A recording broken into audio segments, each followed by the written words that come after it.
Let's roll, rolling and let's thug. We here to bring the truth. Jar open this podcast. We breaking through the fake news. They try to silence us, but we will be subdued.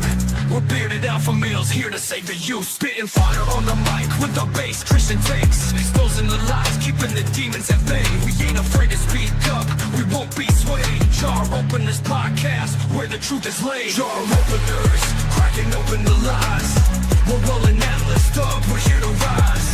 Bearded alpha males saving the youth from the godless demons, spreading the truth. We ain't playing games, we're on a mission to awaken the masses with our intuition.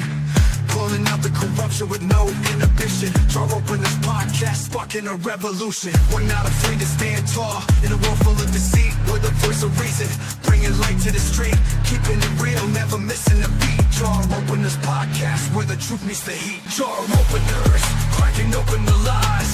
We're rolling atlas thug, we're here to rise. Bearded alpha males saving the youth from the godless demons, spreading the truth. Jar open this podcast where the truth will never cease. Join us on the journey to bring back peace. We're rolling atlas thug, fearless in our release. Jar open this podcast where the lies will decrease.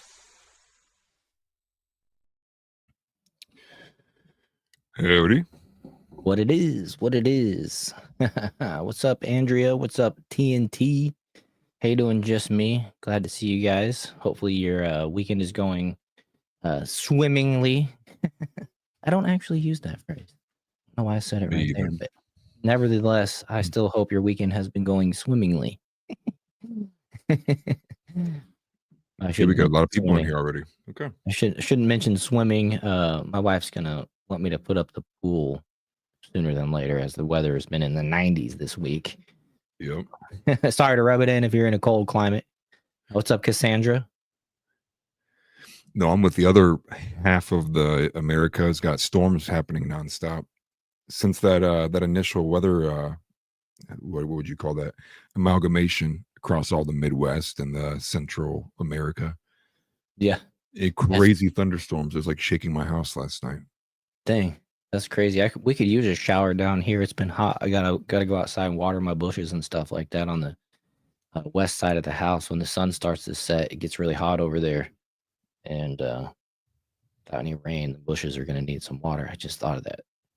Right. A couple of them died last year. I had to replace them. Thankfully, they're easy to clone and just make a new one. But regardless, I want these to grow tall so that they'll eventually block the house from getting hit by that setting sun. It should save us a lot of money on energy cooling in the summer and stuff like that as well. Right. Yeah, no, it's the one was insane actually. Like the one. So I was up late last night, and it had been storming here a little bit, but then it picks up like late, like super in the middle of the night, and heavy rain come down too. But just like what Andrew said, there was a lightning, like it came down, and it was like I have a small little like porthole window on my door. And it was like within 2 seconds, I just look over and it looked like God himself had came down. Like there was the brightest white light I'd ever seen. So I got concerned because I was like, oh, that means it was right there. And then 2 seconds later, I mean, like the loudest boom. It made me think that like we got bombed. Like that's the kind of the feeling it had. Like not only was the sound insanely loud, but also like the reverberation, like it had to have landed like in our complex somewhere. It had to have been super close. Oh man. Yeah, that's crazy. I've been close to a couple lightning strikes in my day. Not like super, super close, but close enough where you like feel it. One time when I was a kid, I saw like a fireball. I would say a fireball came down. I don't know. It just like appeared like right above the sky and came down and it hit this tree.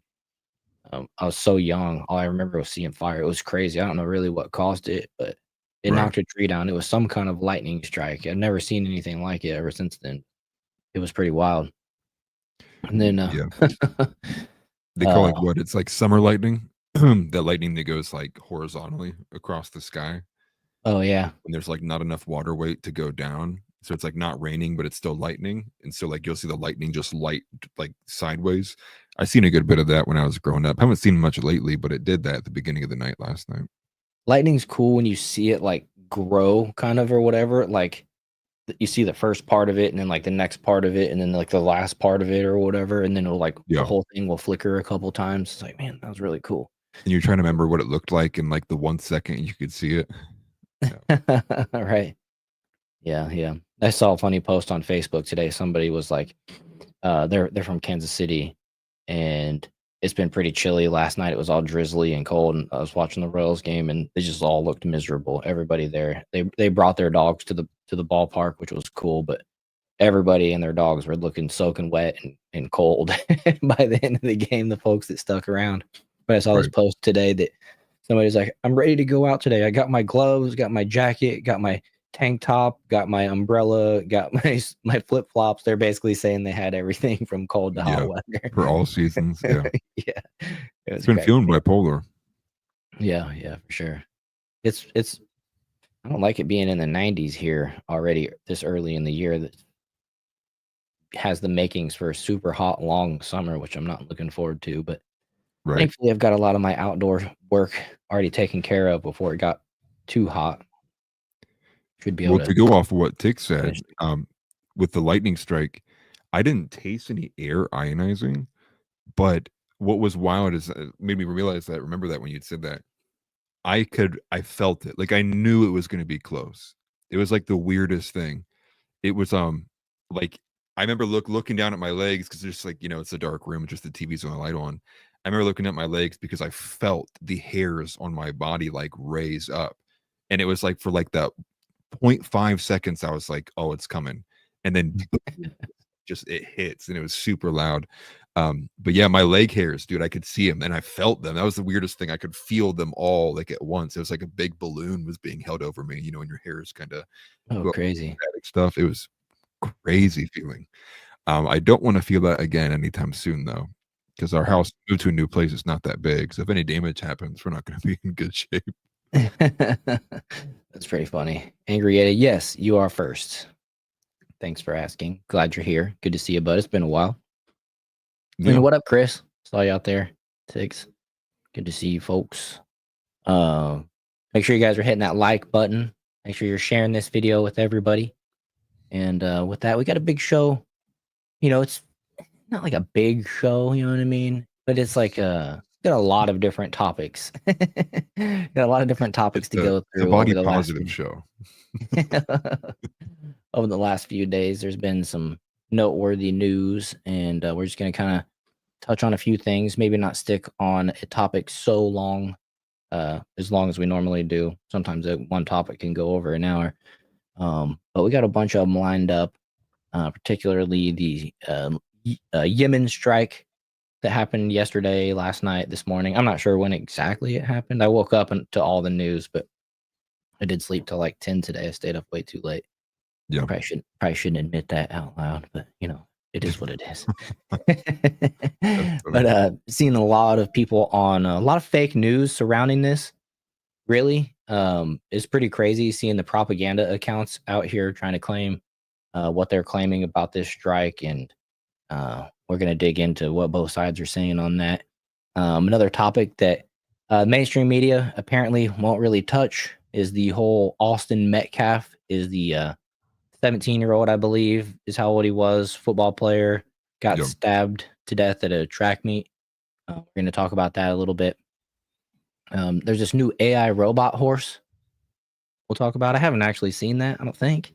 It's terrifying. So we'll check that out. As AI has been progressing, it is definitely getting more and more scary. Right. Just what it can do with weapons and the way that they balance and all that. It's like, I don't know what to think about this going in the future. Right. We're gonna eventually see a Terminator type war. Maybe not necessarily between humans and robots, but maybe between robots and robots with some drones and stuff, which hopefully we those just things, hide. we all just hide, exactly, and it'll all be live streamed, I'm sure, at the same time. Right. Let's see here. We got a Greg Reese video we're gonna talk about, highlighting the growing First Amendment concerns over Israel, and with escalating tactics. We've kind of seen and talked about that a little bit over the past. Bunch of other stuff. Tucker Carlson Terrence Howard makes this outrageous claim about Diddy, and I don't know what to think about it. Right. It's kind of not surprising, but it's also just like, boom, there it is, and it's like, okay, crap. Well, now it's in the spotlight from somebody, I would say credible, but then a lot of people think Terrence Howard is a nut job. So Right. we'll talk about that. I don't know if you saw the Joe Rogan podcast with Terrence Howard, but They he was did making some with this like energy claims, right? oh yeah, talking about fitting the drones together and their shape and their lifting power and like all this weird stuff that he's been It basically was like scientific research that he's patenting and all Yeah, this wasn't he claiming that crazy somebody stuff. stole like an idea of his? Well, he's saying I think now that the government stole his patents or something like that. But I'm Interesting. not 100%. I don't follow him a whole lot, but I did see Maybe he's mad that he never got after him. yeah, right. What's up, Evil Elmo? Mad News Now. Good to see you guys. Like I said, make sure you're hitting that like button, subscribing, sharing, all the good stuff this Saturday. So we're just kind of gonna chill and go through some of these topics, and appreciate everybody for being here. Yeah. Yeah, full slate. And then a couple other things like I didn't add because they were like last minute, but they're like smaller stories. A couple like hours ago, they decided that they were going to actually anybody who's from South Sudan had their visa. I don't know if it's visa would be the right word, but their citizenship revoked. Everybody who is South Sudanese actually had their citizenship revoked. And then there was like a 20,000 strong group that was protesting Elon Musk and Trump cutting the waste from the programs in Boston. 20,000 people for an anti-Trump rally was happening a little bit ago. But those are kind of some of the smaller stories. Oh yeah. But like nothing like super major happening, just a bunch of dumb retarded libs all getting together for another ineffectual, protest.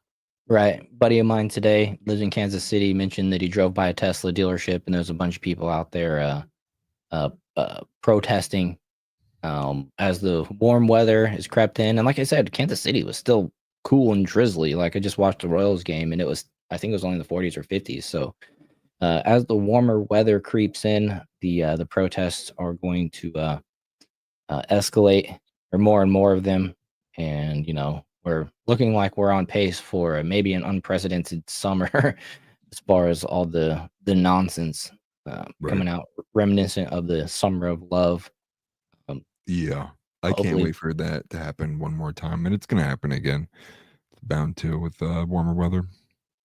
Yeah, exactly. I do want to see, say too, Marble's in my chat. yeah, Marble, LOL Marble. If you wanted to jump over, I'm gonna put it in my chat. But everybody's at the Jar Openers podcast. We're merging the channel all together into its own channel. So at the Jar Openers podcast, if you want to be with everyone else who's chatting. yes. Chris said I just followed. LOL. Yeah, make sure you guys are subscribed. Make sure you're following all that good stuff, you guys. But I do appreciate everybody for being here. Yeah, thousands protest on what millions want. Then I saw actually Jacob mentioned he actually had patents and he just let them run out and other people took them. Okay, so I didn't go down the rabbit hole on that, but I saw Terrence Howard trying to claim that I don't remember if I heard him say it. It was just a brief like thing I saw like while I was scrolling or something like that. But thanks for letting me know. I appreciate that. Yeah, it's been a while since I covered the story, and I didn't even cover it. I just like saw it in the news. Right, and then Evil Elmo mentions here. I don't understand what they're protesting. The IRS being cut. Do they like being audited? Well, it's funny because the Democrats hate billionaires, and now they're out there going, "Oh, the stock market," while none of them own stocks, right? And Right. frankly, the way I understand it is, unless you're looking to retire like this year, right now, it doesn't really affect anybody.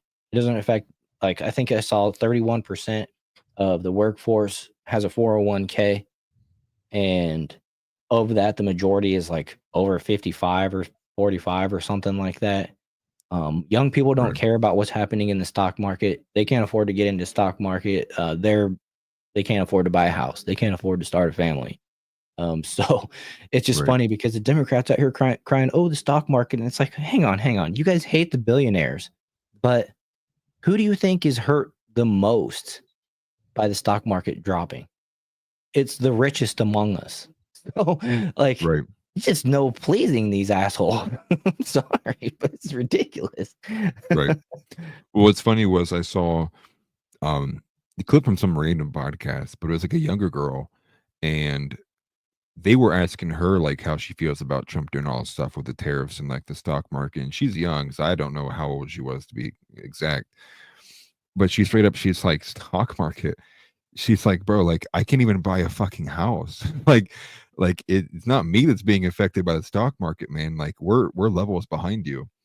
And I think that kind of points at the real kind of rift there, which is like people don't get that a lot of the my generation and younger are like looking at the stock market and they're like, cool, dude. Like I don't, it doesn't phase me, man. Right. I'm Oh, not I in finally this see market. maybe a place I can enter. Cool. Right. You know what I Well, mean? and this crazy statistic, and so I even included it in the outline, but Scott Bessent, right? So he's like the US treasurer. I Yeah. think that's like his position.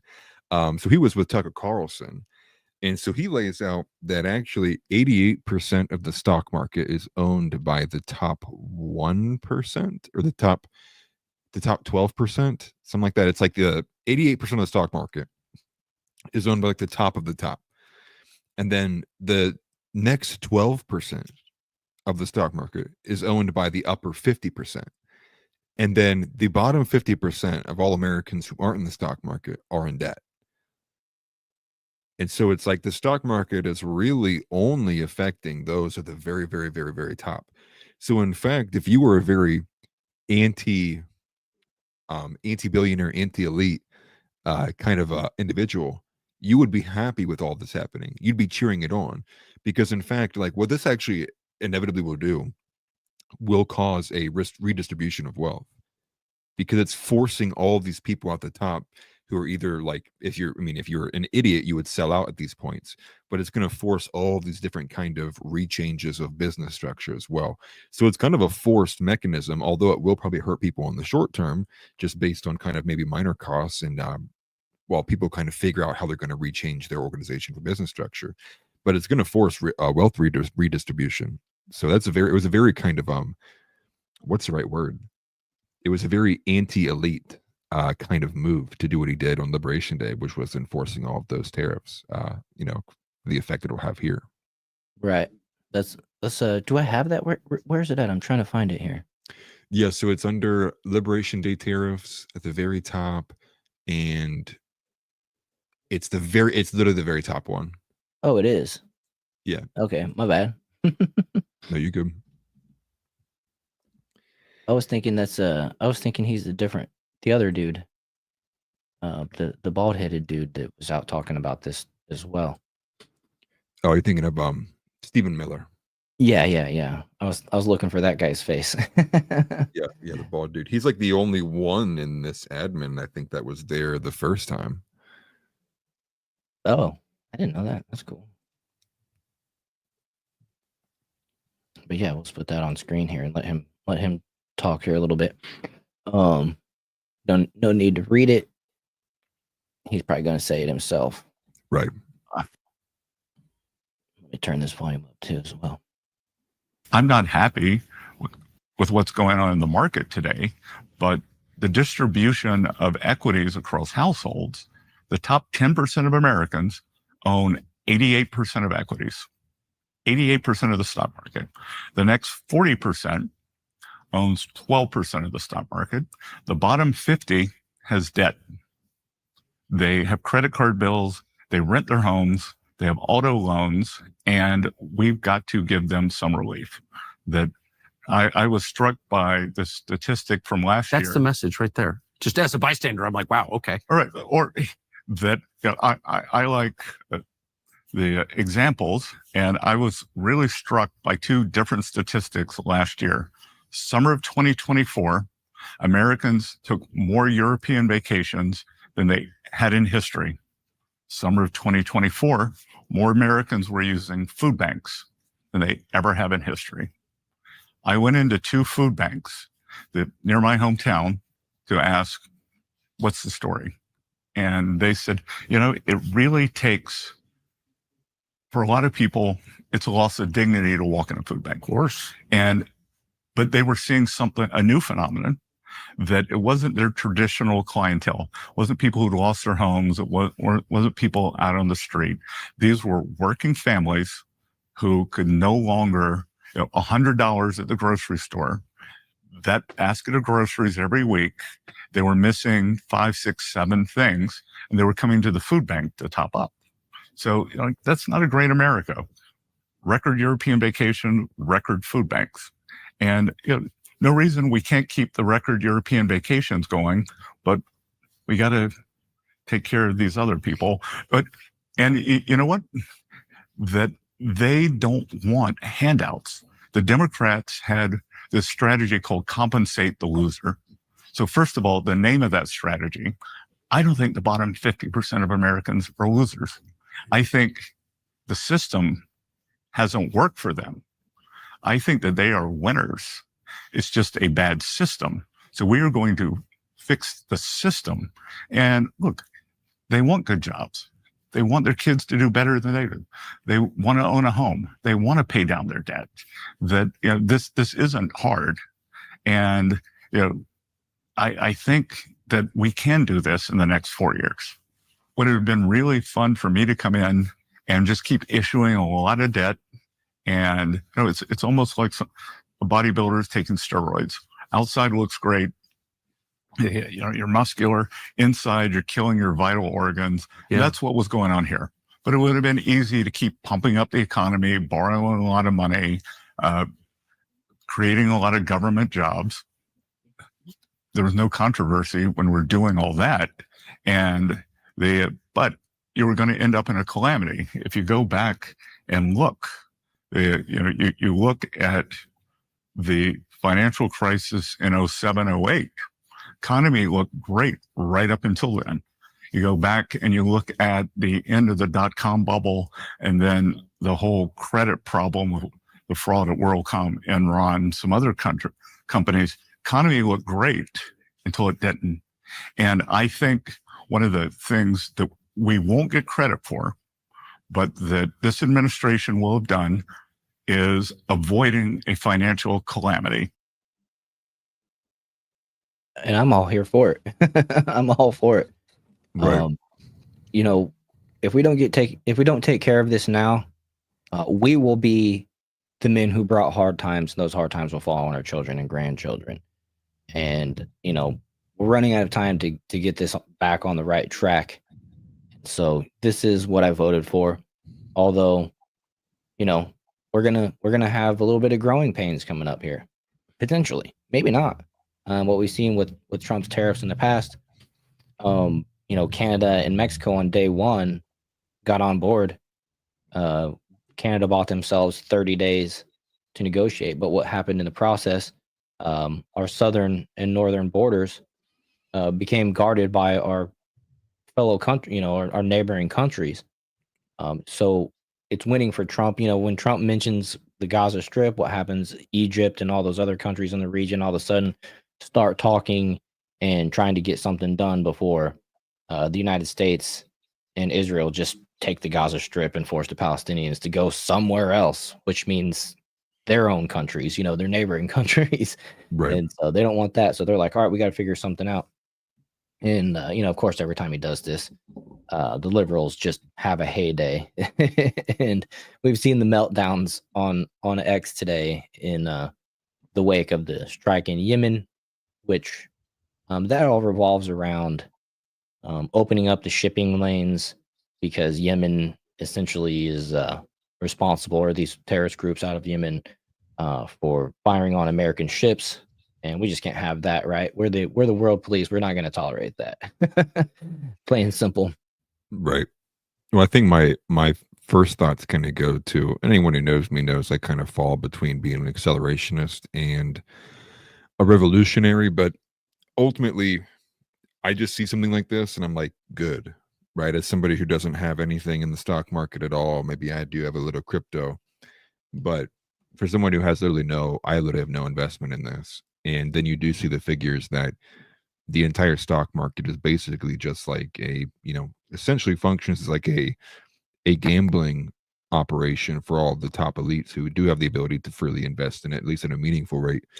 Good, let it burn, tear it all down, rip it out. I don't care who it affects even at this point, because for me, you kind of look at it, it's obviously unsustainable, this kind of path that we're on. I think most people would rather reform than rebuild. I kind of, even for a while, kind of thought maybe there really is no way to kind of reform a system that's as bad as this, especially when you tie in all of like the social welfare programs in between.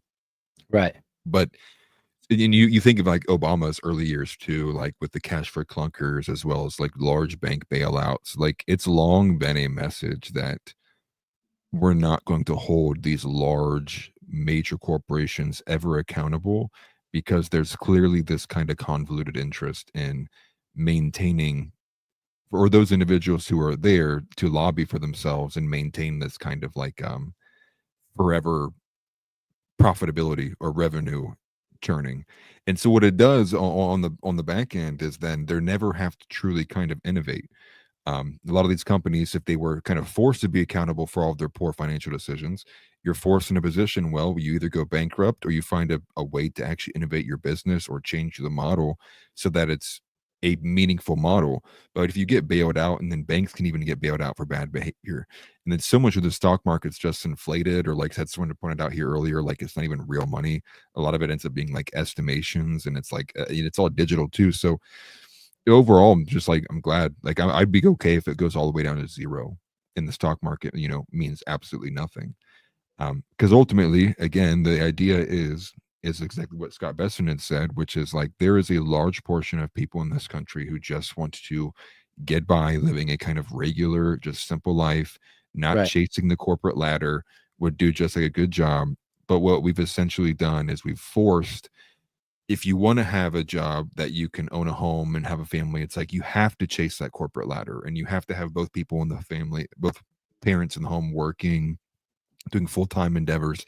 And that just never vibe with me, because that doesn't speak to the message of how do we get back to the single income parent like household and that can own a Right. home and all of these things. And so overall, my take is just like it's good, like, and my accelerationist in me also kind of thinks like, maybe what if we push it a little bit further, right? Like what if we do Right. take one more piece out of that Jenga tower, right?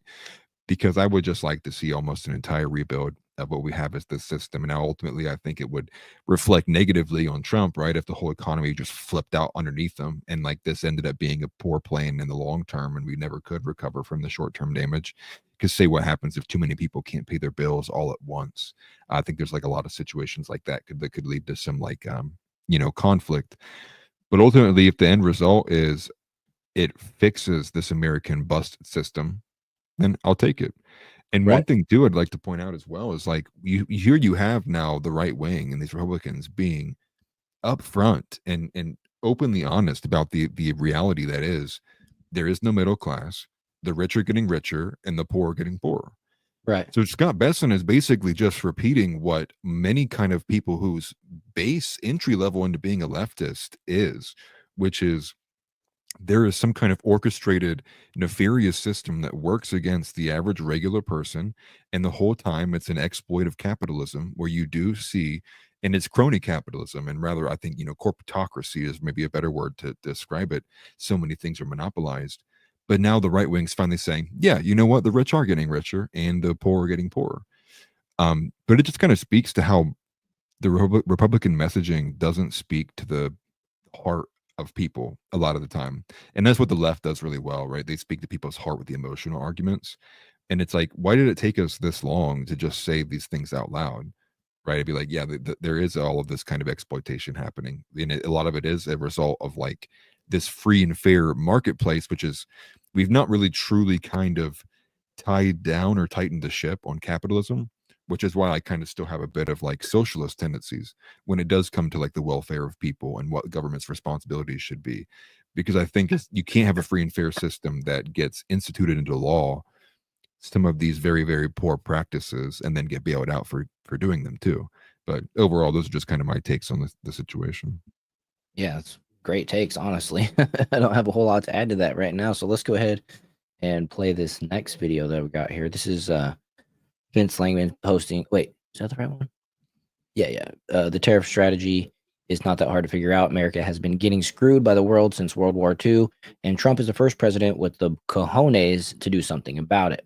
And this is a minute-long clip. Let's play it. For years, all these countries have been imposing tariffs on us. And the world didn't end. All right. As a matter of fact, what happened, we lost a bunch of manufacturing jobs, and a lot of our industries left because of the tariffs imposed on us.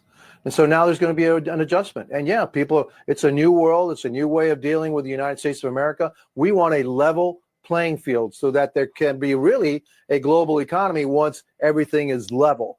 But it wasn't level. It was always tipped against us. And the president, all he's trying to do is level that playing field. Are people going to be upset about it? Sure. Is there going to be an adjustment period? Sure. But I also think he's on the right track. We've seen record investment in the United States. We've seen now a really good job growth number that was, I think, published today. Because why? Because companies are coming back to the United States. And by the way, it's a national security issue. All these manufacturing jobs that left the United States, we're suffering now on the defense side because we don't have the capacity to build the arms and the weapons that we need to defend ourselves against what we consider to be our greatest adversary, which is China. And they're outproducing us. And so, yeah, I think this is part of a larger strategy.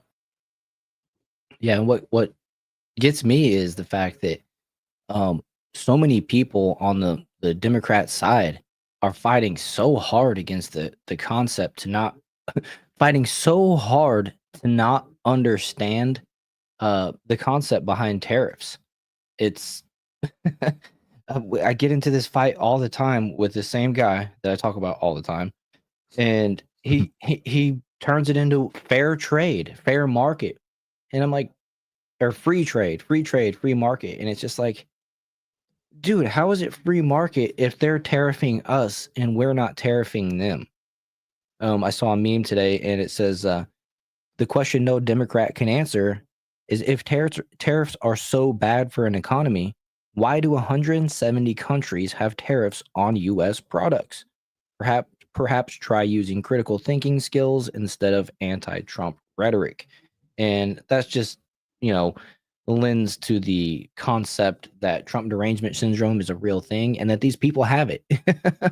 They are literally judging things off of the way that they view Trump rather than trying to come to an understanding. They just, and the problem is these people are in their heart, I believe, rooting for the country to fall apart. They want the country to fall apart so they can say they were right. And that's just completely coming from the wrong place. Even when Obama was president, a lot of Republicans were saying, I hope he does a good job. But when he fails, we're going to call him out. And by the end of it, I would argue that he had lost a lot of the Democrat support that elected him in the first place. And, the Republicans that were criticizing him were justified based on the unconstitutional, Obamacare tax penalties that were associated with it. The federal government was basically forcing Americans to have an expense on top of what they already had that's not taxes. So just completely crazy. And we actually have a video too. I'll let you give your thoughts, but then after that we'll play this video on Tariffs 101 for those that don't understand how tariffs work. Yeah, so basically the reality is like both sides though on this issue are like right, and it's a failure of understanding like full picture. So like the reality is like in the short term, like there is going to be pain, like, and it's hard to estimate right now. I mean, I'm sure an economist could tell you better details, and for someone who went to school for economics, like there is truth in the reality of like the goal is that this is actually short-term pain. This is better framing. The goal is that this actually only results in short-term pain, but there's still kind of a window of which if we don't innovate or change, or rather I should say, if our corporation and manufacturing and retail and service industries don't adapt fast enough, then it does go from short-term pain to now long-term pain. Right. And there will be examples in which of like where certain industries or certain companies maybe they do source like 40% of their product from an outside country, Right. and Somebody now somebody their might have to prices. use just somebody might have to use Chinese steel while we build the manufacturing plant or the forging plants to start putting our own steel back to use. Like, Right, because we can mine it all day, but if we can't turn it into what we need to turn it into, what good is it? It's just a stockpile of steel or a pile of rock, essentially. right, So yeah, it's going to take time, and unfortunately, 12 of the last 16 years has been under Democrat leadership that has done nothing but uh, you know, challenge our energy production and our right, ability to self-sustain, shut down a lot of mining projects and everything like that as well. And so, um, a lot of these buildings aren't just you can go turn it back on. So to your point, that the short-term gains might be a little bit longer because, um, I liken it to Major League Baseball. You can't just start a new baseball team or a football team in a new city without having the stadium, right? Like right now, the Rays are right. looking at this situation where the last hurricane tore up their dome, and they're facing: do we dump a bunch of money into this old dome, or do we build new, or do we move to another city? And right now, they're basically playing in like a college stadium type of scenario. Right. So, there's a ability to get by, but will it meet the demands? Maybe not right away. Most likely not away, but not most likely not right away. But um, if we start the process, then we can get to the goal. And I'm sorry I cut you off there. I just wanted to speak to your point real quick. No, you're fine. I mean, the the reason why I think it's a little bit bothersome is because it's there's a chance. Like, it's like this is not like by Trump doing this doesn't mean it's like 100% guaranteed. Like, this will do exactly as what we're telling you it'll do. There's a good chance it will. And so, like, the reality is, it's like there's still going to be a transference of cost. So some of these costs will still get transferred over to the customer.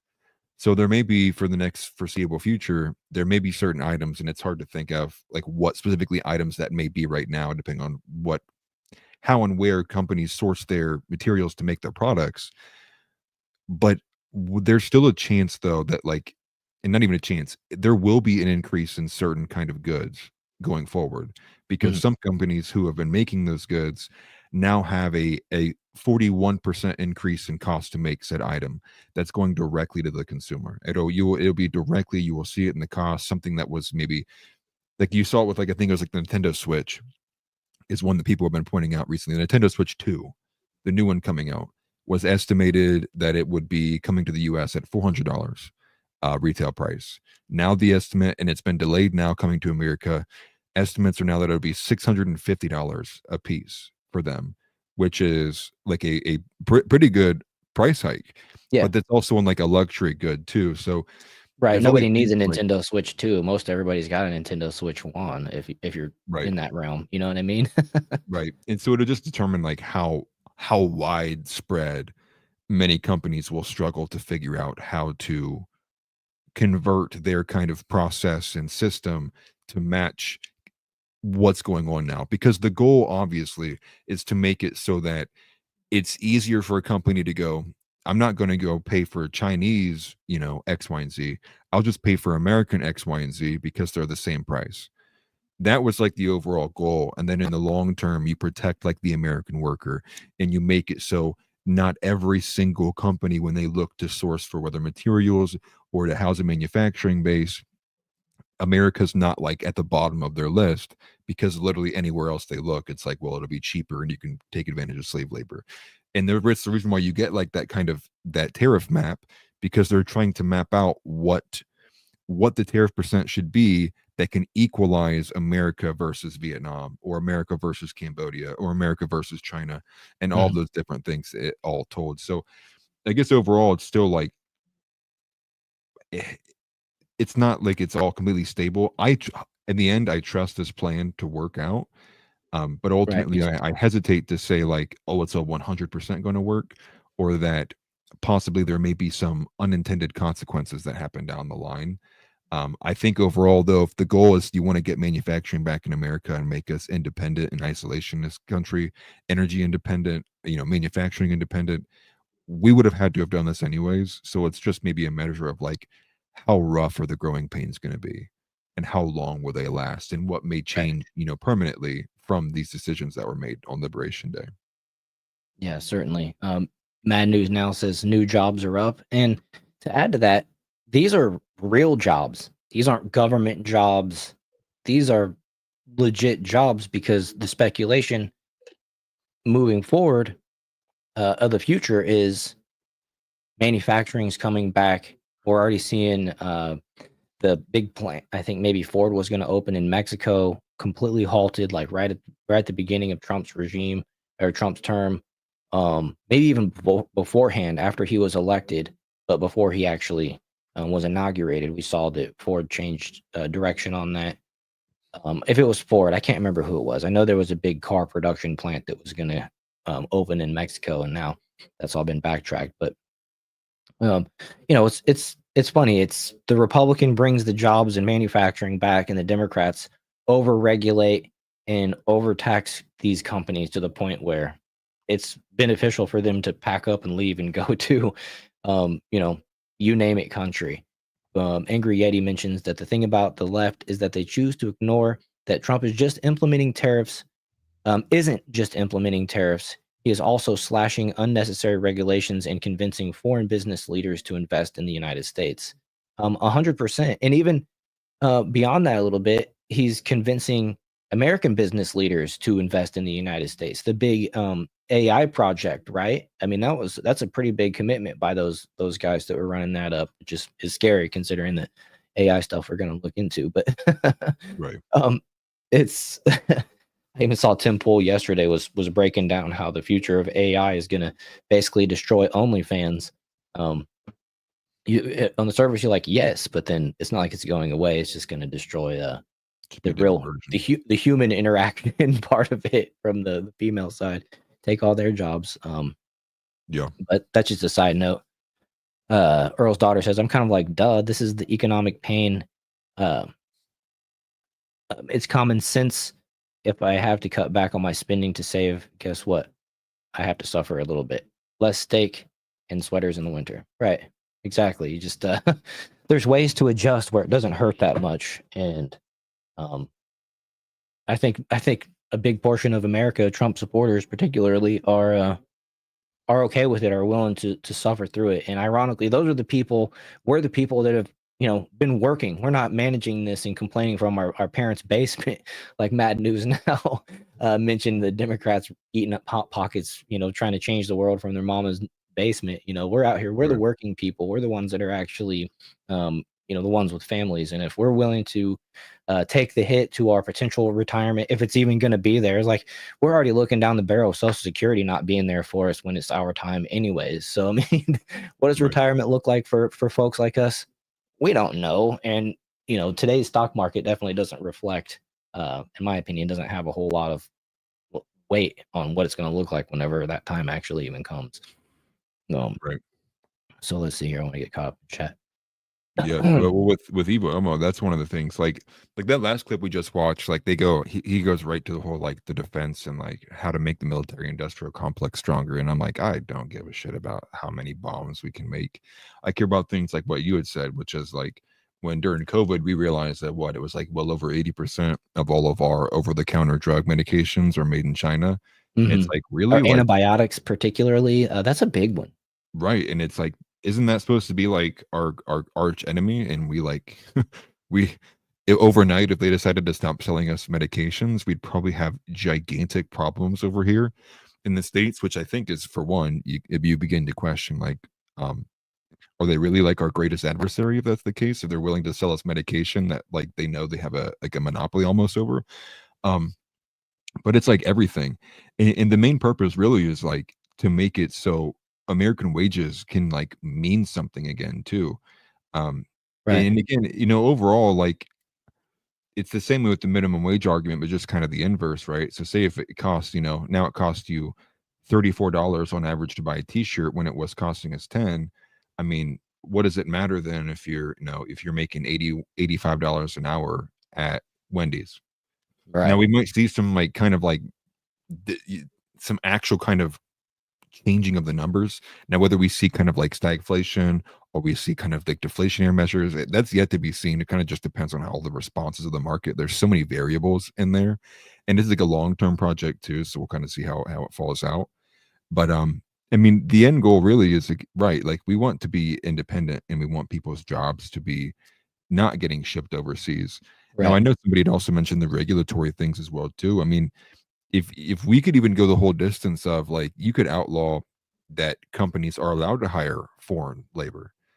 I mean, right? Like, well, we could just nuke call centers overnight if Right.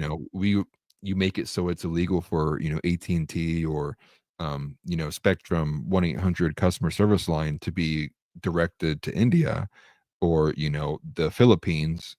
Then yeah, I mean, instantly those kinds of things forces the companies to have to find better like profit margins, find better systems instead of relying on there to always be kind of some kind of like regulatory measure that allows them to exploit global kind of operations that just ultimately in the end it's just the average American person who loses at the end of the day.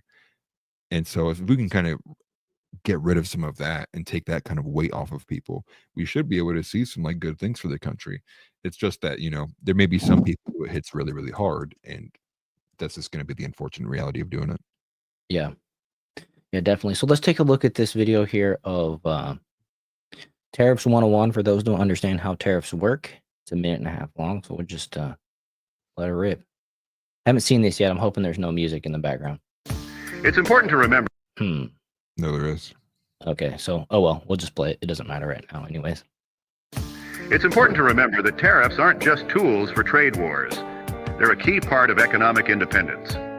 Before income tax was introduced in 1913, tariffs were the main source of revenue for the U.S. government. This allowed the country to fund itself and grow without directly taxing citizens. Tariffs protect American workers and industries from being undercut by low-cost, lower-quality foreign goods, allowing American businesses to compete and thrive. By levying tariffs, we maintain jobs and encourage domestic production, both crucial for national security and prosperity. Tariffs also help the U.S. negotiate better trade deals, pushing other countries to lower their trade barriers in exchange. So, who would oppose tariffs? Globalists, corrupt politicians, and crooked elites whose only care is wealth and power. They take advantage of cheap labor and lax regulations abroad. They take advantage of you. Enough is enough. Tariffs are about valuing our workers, our consumers, and our nation. Let's keep jobs in America and use tariffs the way our forefathers did, to protect our economy and our future. We need strong economic policies. We need tariffs, not taxes. We need to put America first and begin a new golden age. Definitely. That's a good little video. And oh man, what was I gonna say? That sparked something in my brain, and then I forgot it because I started paying more attention. Like, do I cut it off right here and talk, or do I let it go to the end? And then I lost it. I had it, I lost it. Yeah, happens to the best of us. Right, but go ahead. I was just kind of thinking, like, ultimately, if it was up to me, how could we like get back to that? Like, how if we were able to, what would we have to cut to make it so that the U.S. federal government can operate without having to levy any form of taxes? And I mean, the answer to that question, people definitely wouldn't enjoy, but I kind of think about it as like a prospect of, if we did want to return to eliminating all taxes, period, from property tax to income tax to all these other taxes, and we were just to force a reliance on what we're making off of tariffs, the amount of things we'd have to cut from the government would be such an insane standard to reach that we would just never be able to reach it. So it's kind of blackpilling on that aspect to realize, like, the government also is like an entity in and of itself now, especially for some people who work there too. You kind of see all the workers who oppose all the changes too. Like when they get cut, they come out and protest, like with the USAID stuff as well. Right. They want to protect themselves too, even if they are taking advantage of the American people. Just kind of like an idealistic thing to think about, although we'll never get there. But it would be nice to know if we could get some kind of proposition where if we did keep these tariffs in place full force permanently, what kind of taxes could we look at from eliminating completely, especially if we pair it with eliminating certain kind of social welfare programs too. And like if we Right. were able to eliminate over and over and over all these different kind of places being subsidized, just eliminate all of them. Idealistic, but I doubt it ever happens. Right. Well, I remembered what I was going to say is, if tariffs are so bad, why did Biden keep the tariffs on China that Trump implemented? You know what I mean? It's Right. just like, oh wait, but those are okay. You know what I mean? We got this huge problem with everything, and but those ones, well, those are okay. And then let's see, what's up, King Solo Wings? Good to see you, bud. Don't forget, most of the chat's going on over on the Jar Openers channel. Yep. Let's see. Get over Let's there, guys. Yeah, guys, the more spill blind everyone. Yeah, just so you guys know, we're trying to get the Jar Openers channel monetized. So we got to get to that 1,000 subscribers and 4,000 watch hours. So anytime you guys spend over on that one, that's what helps us the most. But appreciate everybody for showing up. And for those that don't know, we're just trying to separate the live show from our main channels, just in case somebody says anything wrong. It's easier for the business, all that stuff, and we don't lose everything if it gets shut down. So, Right. yeah, appreciate you guys for going over to the Jar Openers podcast channel and hitting that subscribe button and then sharing with everybody you know. You know what I mean? Just send it to, click your phone registry and click send all. And I don't even know if you can do that. Right. You get it. You guys are on YouTube, And I'm so close to hitting 1,000 too. I'm like less than 20 subscribers away from hitting 1,000 on my main personal one. So close. Right. But I'm back to putting out solo videos as well too. So if anyone's interested in that, you can find them on my page.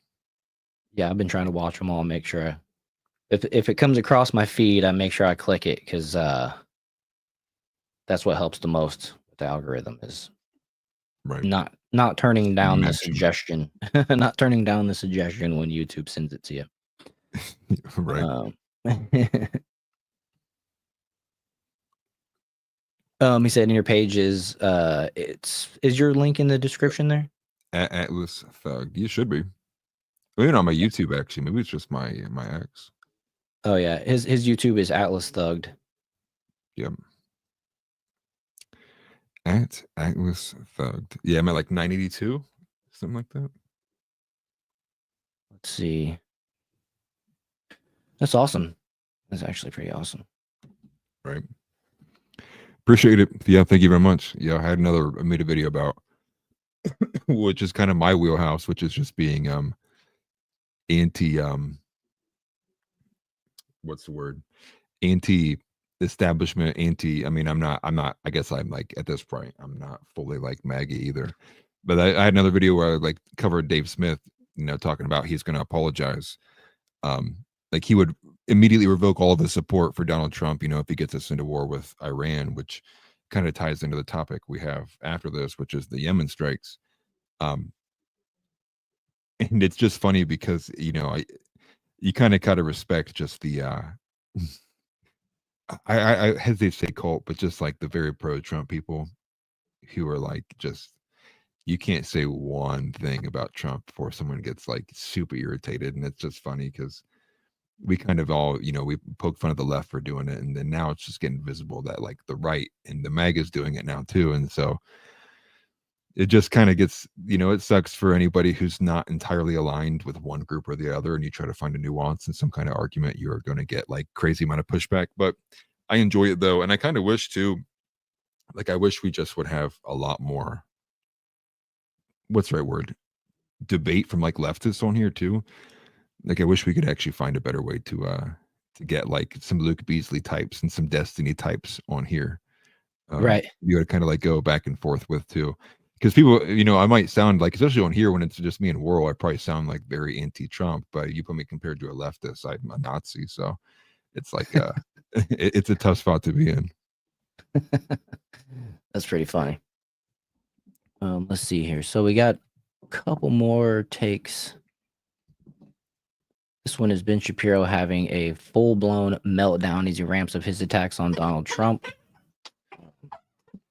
Oh yeah, this one was because, which I thought was insane when they announced it, which I'm surprised no one had picked up on that beforehand.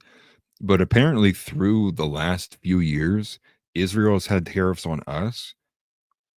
And so we finally, we matched that. They had like a 10% tariff on us or something like that, which is insane given the fact of how much money we've sent over them in the last couple of years, let alone like their entirety. But we put out a 17% tariff.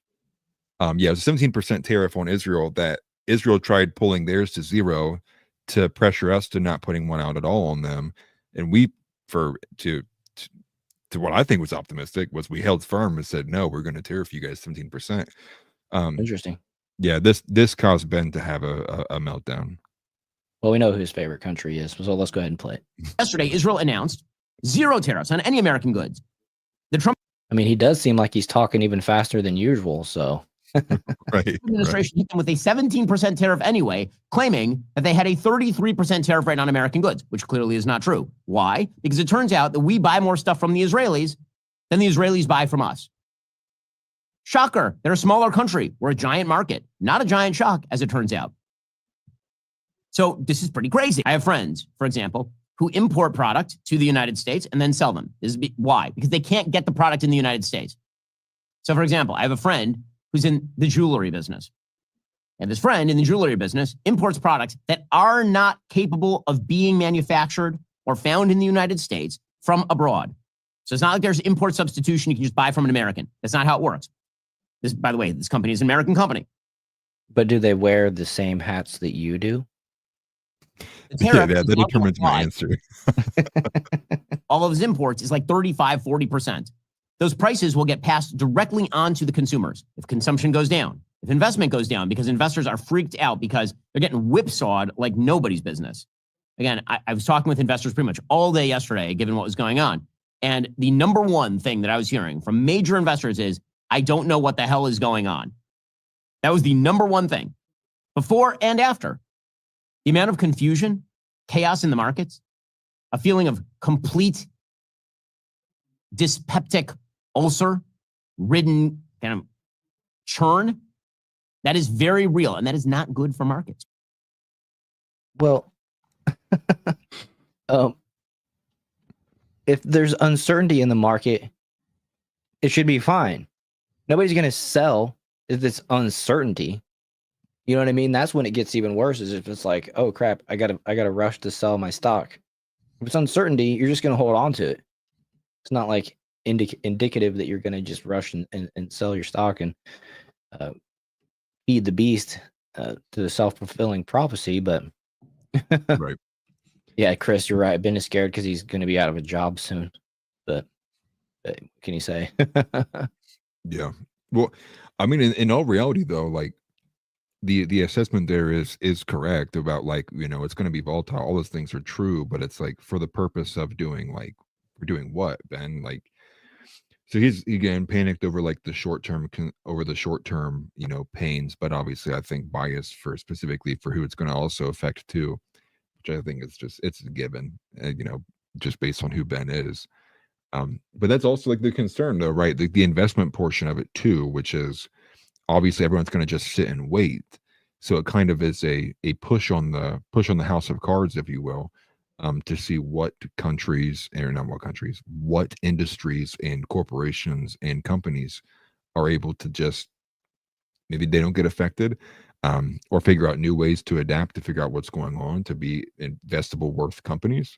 And what's funny is, like, all the companies that are already right now, like, doing America only, right? Like all the companies that are, we only source from American this and local this, like, they're not going to be affected because they were already not buying out, you know, and doing things, you know, through other countries.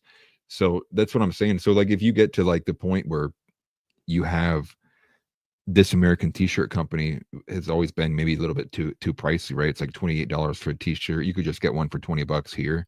But if now both are $28 and one clearly says made in America, I mean, which one are most people picking? Makes it a very easy choice then at that point. It's like, I'm going right with the American bought stuff. And so that's the goal overall. And again, though, it's just funny to make fun of Ben because, you know, I think he's concerned ultimately for other reasons that I think everyone in this room can tell. And again, I think it pokes at this idea of um, any kind of pushback you see towards Trump when it does go that direction. Obviously, you have questions of why is it not doesn't seem the most America first, Ben. But I think that part's obvious. Right. Yeah, definitely. I like the comments here. The faster you speak, the the more people what was it? The faster I talk, the more my points get across because it makes me sound intelligent. Yeah, and that's a Right. tactic that what King Solo Wings mentioned, him, Destiny, a few others.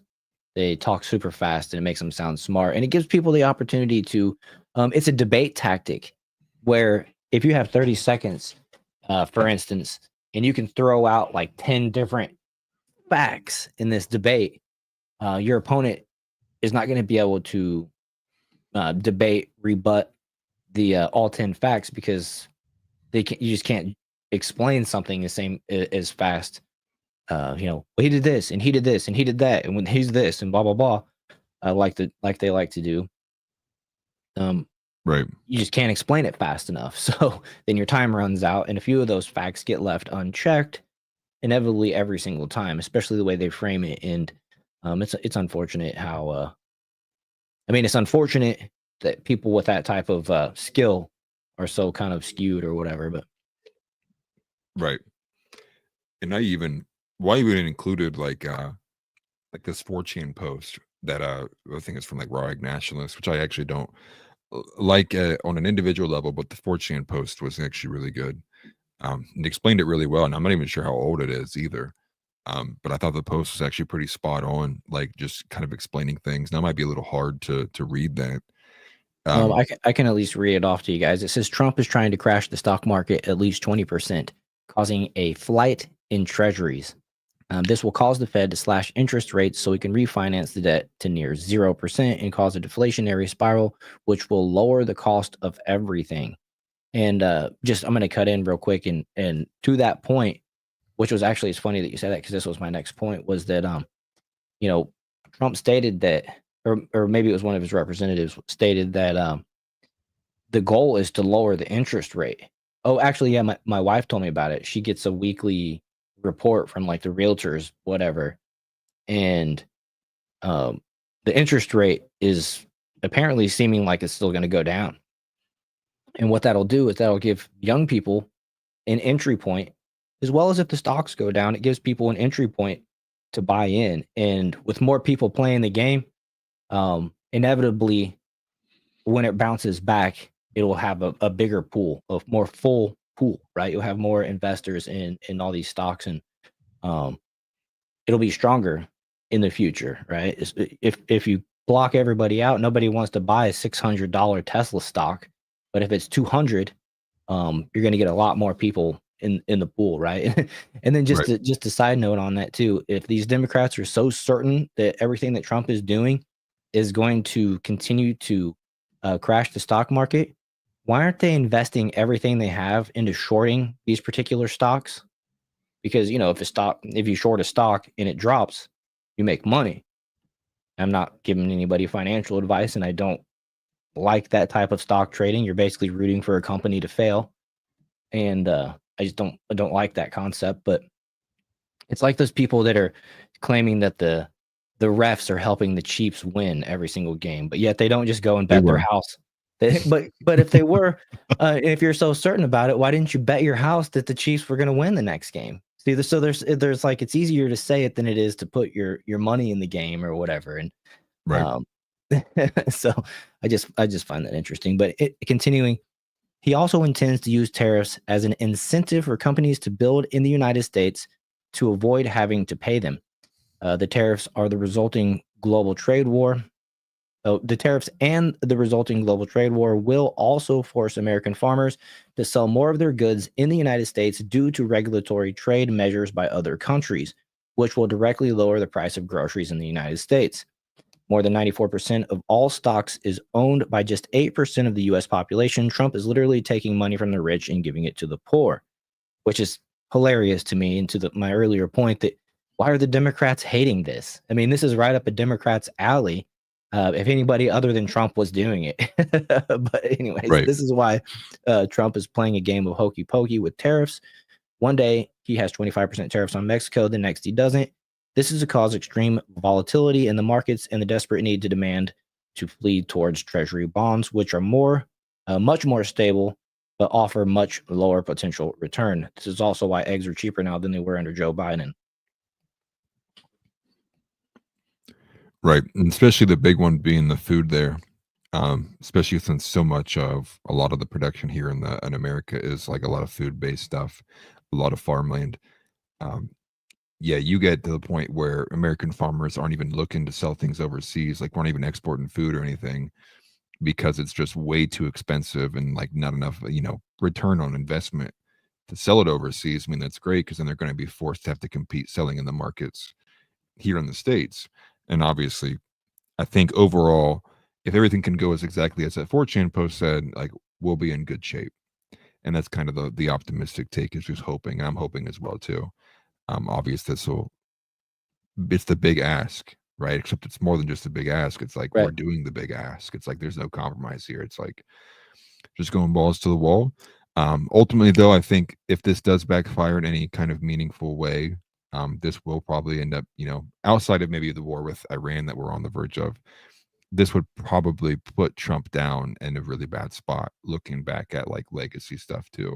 So I'm just hoping with the absolute most that I can that this does result in America flourishing in terms of all aspects of economic industry, from the manufacturing to not being just a whole country of services, that we go back to doing a lot more than just kind of, all these kind of weird application based job platform things, like just going back to like being able to produce real meaningful jobs that have wage power to them too.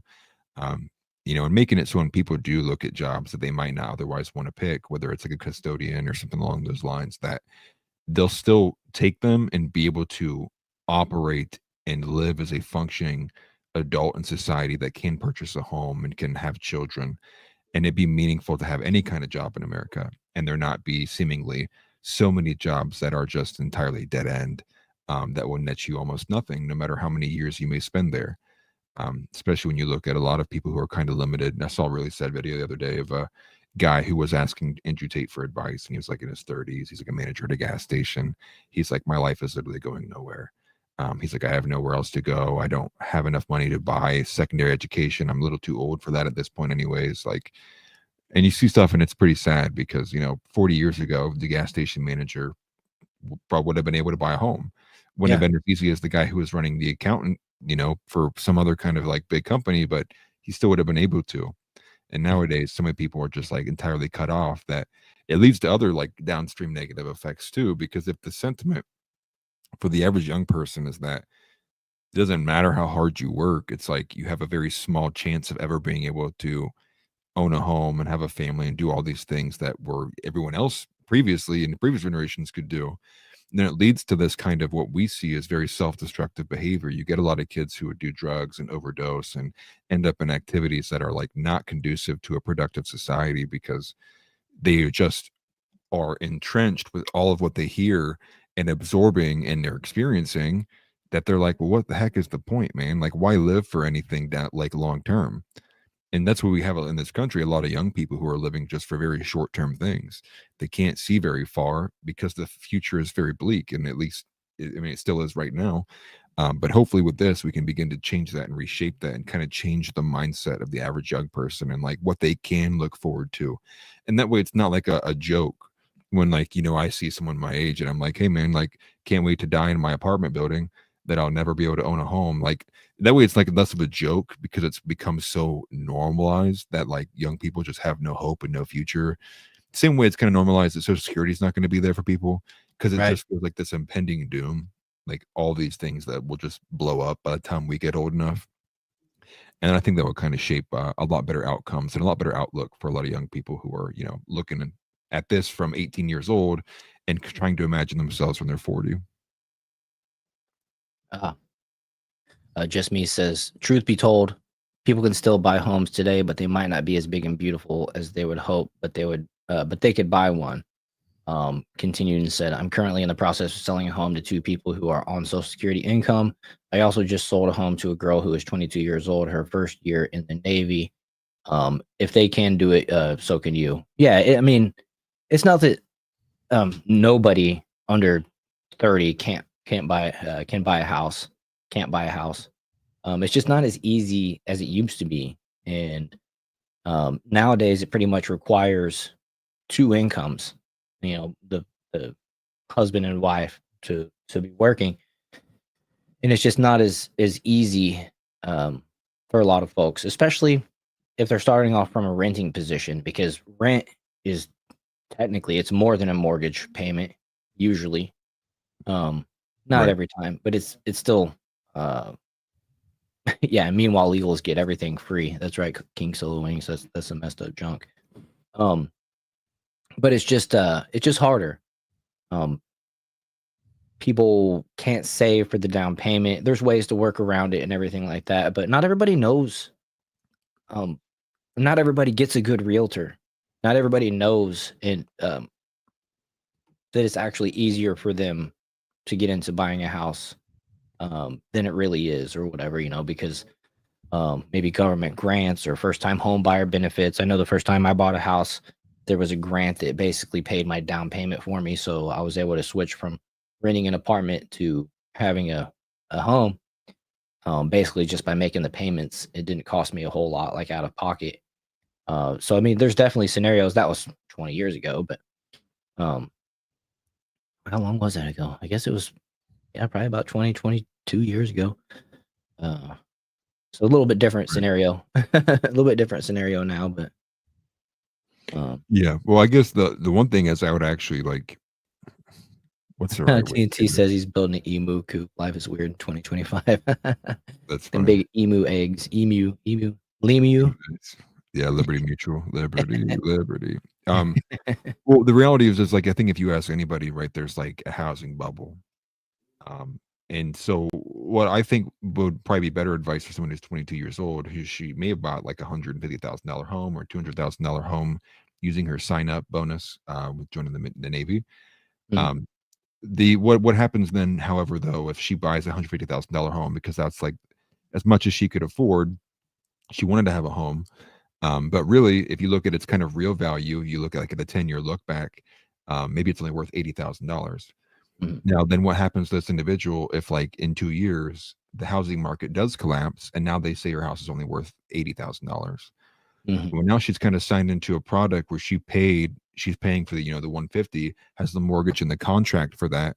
But if she ever wants to sell it, she's only going to get half of her investment in it too. So there's like other things to think about, I think, forward looking when it does come to the housing market. And I think Tick's kind of nailed it too, because locale is also a huge factor. Um, when you're looking at things like, I mean, in the Central America, it's going to be entirely different versus looking close to like a city, or you're like on either of the coast. I think, obviously, I think it's, if you're buying a home in Idaho versus buying a home in Southern Cali, it's 2 entirely different markets. Right. So that to look to as well. But I think a lot of people who are in my spot are waiting, essentially just like waiting for the housing market to collapse. Because especially what you had said too, like a lot of people, these homes aren't as big or as beautiful as you want. Well, imagine tying that all in together, where you buy a home just because you felt like, you wanted, you knew you wanted a home, but it wasn't maybe in the location you thought it would be in, or you're not too happy about it. But you also look at, might not be big enough to house the family, especially, and that's going to limit like how quickly you can have kids based on how many rooms you might have and what you can do with it. Mhm. But also that pending reality of the housing market's going to collapse soon, and it's very imminent because the current situation just seems very untenable. Right. And so And if you have again, that weighing that on kind of depends on the region as well, to be right, honest. right, and so I guess I'm just saying, if you have that weighing on you, it's hard to kind of even put that much money down onto something where you don't even have like a 5 or 10-year guarantee that your house may depreciate. Now it's like in 10 years, for most people who bought a home, when it appreciates in value, yours is half of what it was. Right. So now if you wanted to go move on to a new home or something, now it's like you still have to make more of an investment. So there's a lot of moving pieces with that too overall. I do think you're right. Like, there's probably some situations people can still end up finding a home and not face that much difficulty. But I think for the overwhelming majority of people, it's too tall of a task to even enter into the market, period. And I think Right. it's a world narrative. It's like there's like not even an entry point for most people. It's just like way too much, especially with a sunk cost like rent. You don't get any value back out of it. It's like you pay that, it's gone. And like when your lease is up, you're gone. You don't own any portion of that apartment. You don't even Yep. own the microwave in half of them. And Right. so it's like a big kind of cost to get over to then be able to also, on top of that, save money towards these larger investments. Is like that's where people aren't making enough money. They just simply can't meet those measures. And especially when most people aren't married, they're not working in conjunction with a partner, they're doing it solo.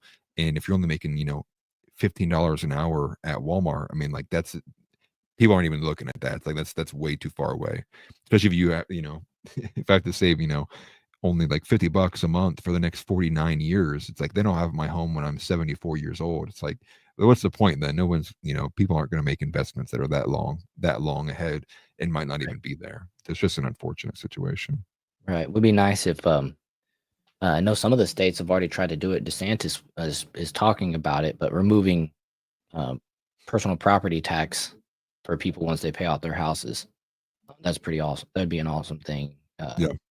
Help with people in retirement and just folks that put in the hard work paying off a 30-year mortgage. I mean, frankly, you end up paying about 3 times what you your house is worth, or however you want to word it. Whenever you pay That's if disgusting. you just make the normal payments and you don't pay anything extra to your principal every month, which even if it's $25. I just learned this when I sold my last house before I moved down here to Florida. We were paying about $25 extra per month for 10 years. And they gave me a printout when I bought the house of literally every month, like a monthly breakdown for 30 years. It was like a stack of paper, a decent stack of paper where, we just made the minimum payment in which month, if it was a 30th month or the however many months into it, Right. how much we would owe still left on the loan, what our equity would be, based on the price that we bought it. And we were, I want to say, roughly like $10,000 to $15,000 ahead of what it was worth just by paying that little bit extra starting at the beginning, going towards principal. So I mean, it's the first 10 years of a mortgage are pretty important, which is a side note there. But Right. when you get that, you do get that back in equity as long as the market doesn't crash. And I think we sold the house for just a little bit more than what we bought it for. And we did some upgrades, but the market wasn't the same as well. So it kind of balanced out the upgrades we did and stuff like that. Right. So moving on, let's talk about these Yemen strikes. You ready to do that? Yeah. Okay, so on April 4th, yesterday, the U.S. military strike targeted a gathering in Yemen, which former President Donald Trump, why does it say former president? Sometimes the framing of these things are just in the headlines you read it. So why is it going to be former President Donald Trump? He's current President Donald Trump. It's weird, but when former President Donald Trump, so it says, claimed, which Donald Trump claimed was a group of Houthis planning an attack on American ships. However, multiple sources on social media have contested this claim, asserting that the gathering was a civilian tribal celebration of Eid al-Fitr. Probably saying that wrong. Hopefully I didn't cuss in some other language. No. These sources have accused the strike of being a potential war crime, as it allegedly resulted in civilian casualties. Allegedly, just heavily emphasizing the allegedly part. The nature of the gathering and the legality of the strike remain under dispute. And I'll play the first couple seconds of it so you can see the people beforehand, and then I gotta skip over. I don't want to get in trouble with YouTube, but we'll show you kind of the before and after here, just real quick. Okay, let me go full screen, and you see this is the group of individuals, and you can basically see it's being targeted. Okay, then I gotta skip forward here. So, next thing you see is basically what you see on the screen. Some smoke an explosion, smoke, and then here is a cut to the crater that was left behind. So I don't think anybody made it, but Right. I'll just scroll down here and show you guys. You can see right here. This is what they're comparing it to, saying this is a group of civilians. This is how they circle up for this particular whatever that was that I said. Yeah. And so there's a lot of people out here claiming that these are women and children. They're saying, but I've seen folks compare the height of the shadows and say there was no kids in this group. It was at 3 a.m. apparently local time. Lots of different things being said about this here. Let's see here. Yeah, I mean, so what we basically have is this is the continued escalation we're getting from the Houthis, which are seen as a Iran-backed group. This is continuing on the sentiment that we are getting closer and closer to just escalating tensions with Iran, who seemingly has only responded in kind. They're not backing down on a lot of the stuff.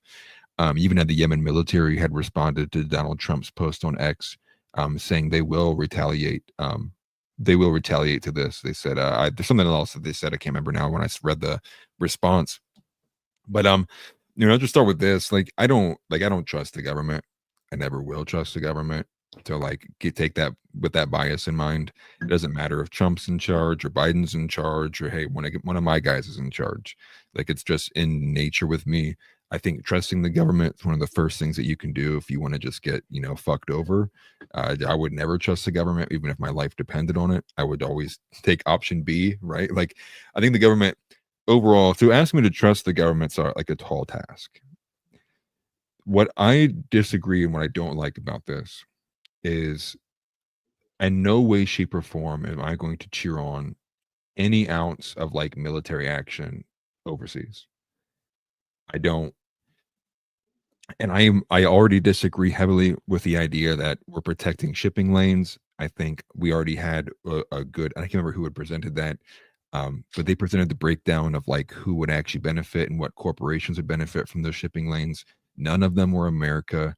It was China and Germany and other countries that just that's again not America. I don't find this to be America first by any means. And let's be real. The evidence does point just on the surface from other activities, and there's other pictures you can find from 2019, 2022 of the groups in Yemen doing this exact festivity, which is this kind of tribal meetup in this circle, semicircle.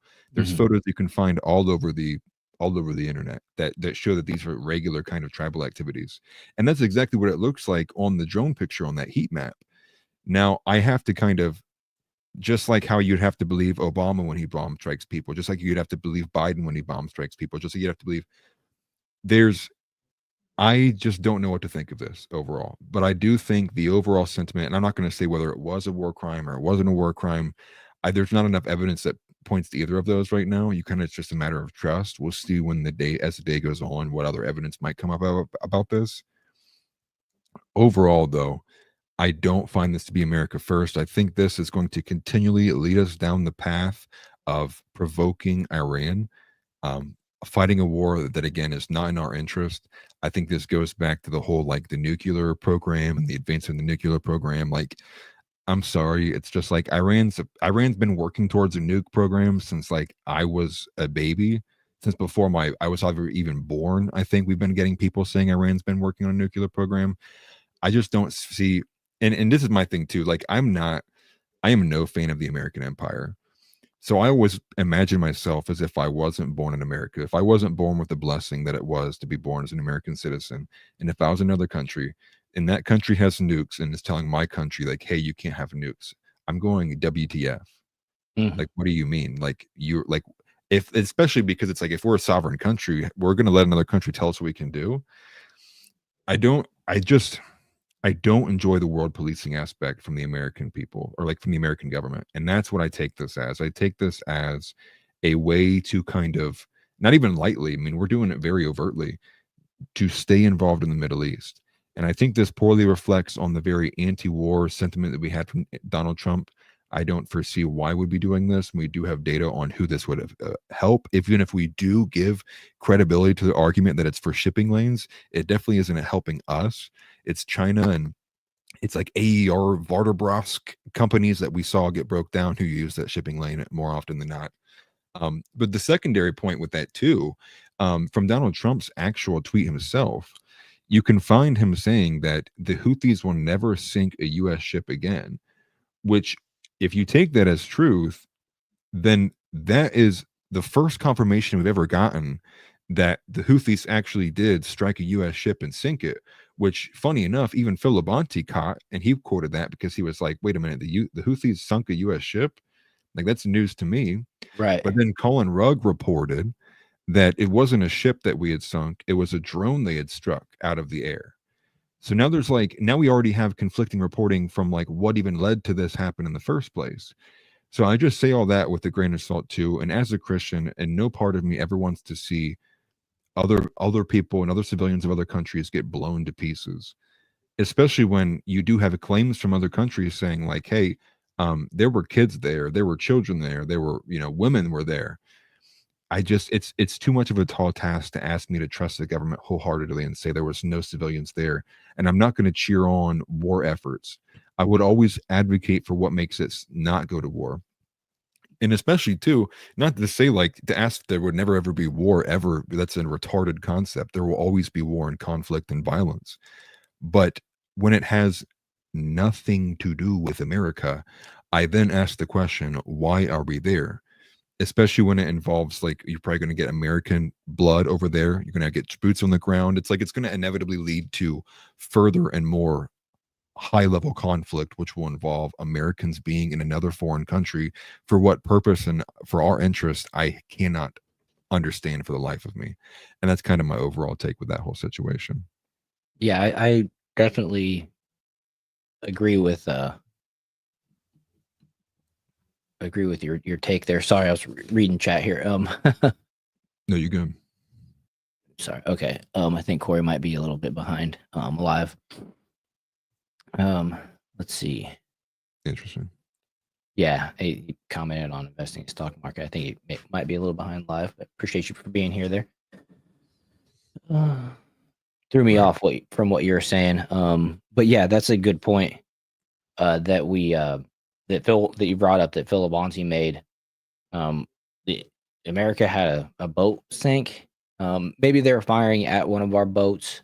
I did also hear that the country that benefits from that region is China and the shipping lanes.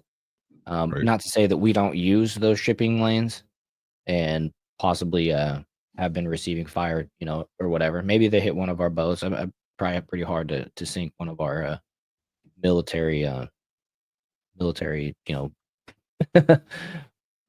by a bunch of rebels essentially, but right. Well, I mean, just imagine that, right? Imagine China came over here and said, yeah, you guys can't have nukes anymore. We decided that you guys are too dangerous. You guys have too much rebellious spirit in the peoples of your country. You're not allowed to have them anymore. I mean, what would you do? I mean, as an American, you stick your middle finger up and you say, dude, get out of here. This is a free country. We do what we want. But then all of a sudden that principle changes to other countries. Anyone that's not like us, it's like we at least have to have like a reasonable logical understanding that like other people's being told what to do aren't going to take kindly to that when like you're not their people. It's like, right? Imagine you big white guy come over to the Middle East and it's like, hey man, we don't like all this like ying ying ying shing shing shaking your rifles in the air shit you guys keep doing, so you're not allowed to have bombs. They're gonna be like, what the hell?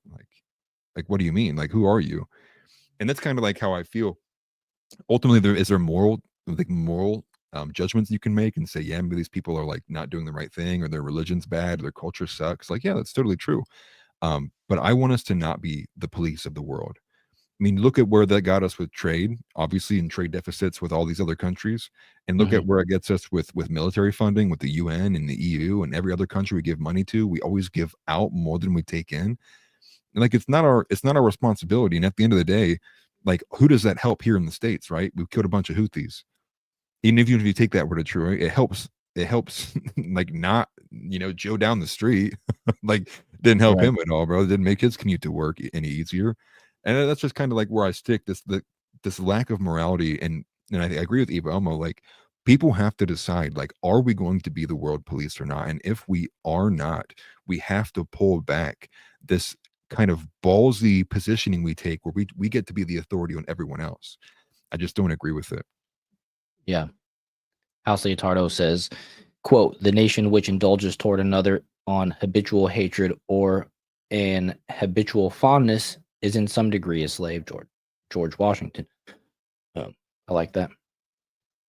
Let's see Yeah, they here. warned us against foreign entanglements. Yeah.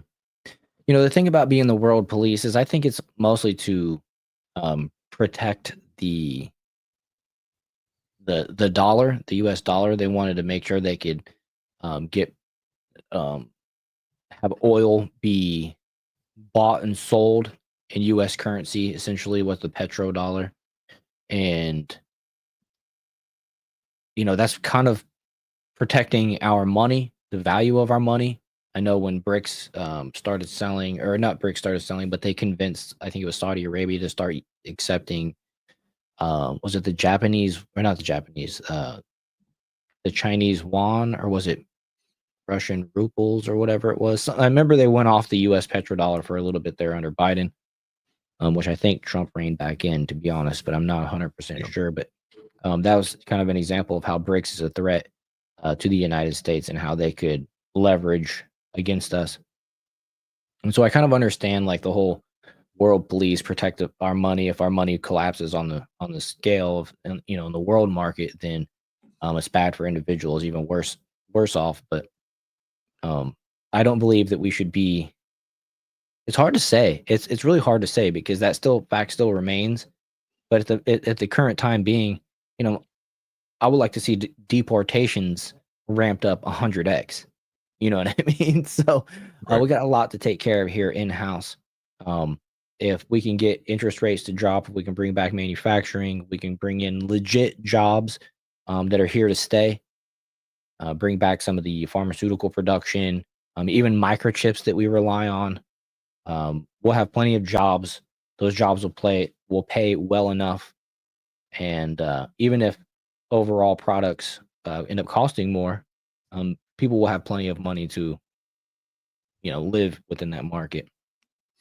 Yeah, well, I think, the origin of that question though is like, I mean, should we just, that's kind of like, do we just continue as status quo because other decisions of other, previous government office holders made the choice to, resort or devolve the dollar only to being backed by, oil, and us essentially pointing guns at everyone across the world to ensure that the dollar doesn't lose value? I mean, I think again, that's like a moral question, right? It's like, do we just continue with that just because of all the bad decisions that led to that, right? Going from like originally being backed by gold to now it's being backed by this. I think Yeah. ultimately you got to look at it and be like, well, shouldn't the dollar be backed up by something that's not attached to having to be involved in the world's affairs? And I think that's an easy answer for me. I think it's like, yes, but it's a matter of how do you make that happen? How do you get away from the petrodollar and not entirely collapse your whole economy? Especially because, again, like what makes the dollar retain its value? It's stuff like this that we can't even show on a screen because it was about 100 people getting vaporized into literal dust that we get to watch on TV and consume it. And like those things, just like overall, it feels like we're doing a moral injustice by operating and continuing the system. And I think that's kind of what gives me the empire, right? The vibes of like we're the stormtroopers actually, and everyone else on this planet is the rebels. Like they're trying to get away from us. Right. Essentially. But, when they tariff us more than we tariff them, are they really the rebels? I don't know. Right. Right.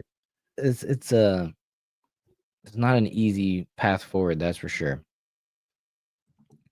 Let's see. An easy path forward. So let's move forward. We're going to try to keep this show. We're going to end it before 9, or right at 9 tonight. We got about 22 minutes left. So what should we get into next? The AI robot, Austin Metcalf. I want to talk about Austin Metcalf a little bit. Yeah. Let's bring race into it. Yeah, I don't really want to focus on the race aspect, but it's kind of ingrained in this story. And the reason why I want to talk about it is because a lot of news, whatever you want to call it, doesn't want to touch it because of the color of the victim. And if this, I would argue that maybe if this was the other way around, we probably would be seeing more protests today than the ones that we already had. You know what I'm saying? So the Austin Metcalf situation is the you guys have probably heard about it a little bit, but Austin Metcalf was fatally stabbed at Frisco track meet on April 3rd. 17-year-old Austin Metcalf was fatally stabbed by 17-year-old Carmelo Anthony during a track and field meet at Kirkendale High Stadium in Frisco, Texas. The incident occurred after a dispute over seating, like where they were seated, excuse me, where they were seated down, where they were seated. And it escalated into a physical altercation. Anthony was arrested and charged with murder. More than 100 student athletes were safely evacuated from the scene, and the Frisco police are currently investigating the circumstances leading up to the stabbing. And so we have these are the two individuals involved. And what you might have heard too is that the victim had a twin brother whom arms he died in, and there's lots of questions why some people won't talk about this, and it's, I think, it's just, I'm willing to challenge. There's some folks who won't talk about it, and I'm willing to challenge the status quo and talk about it, right? So that's why we're here. Yeah. So you see here that the 17-year-old Austin Metcalf, this is him again. And what do we have as far as okay, I just pulled the trending aggregate in there and like the overall story, because I think the predication of what the story is pretty simple to understand. I think the story in and of itself is, I think this is a sign that the conversation on race has actually evolved. And what I think we're beginning to see with this is the fact that white people are more comfortable saying, now look at this. Now look at this.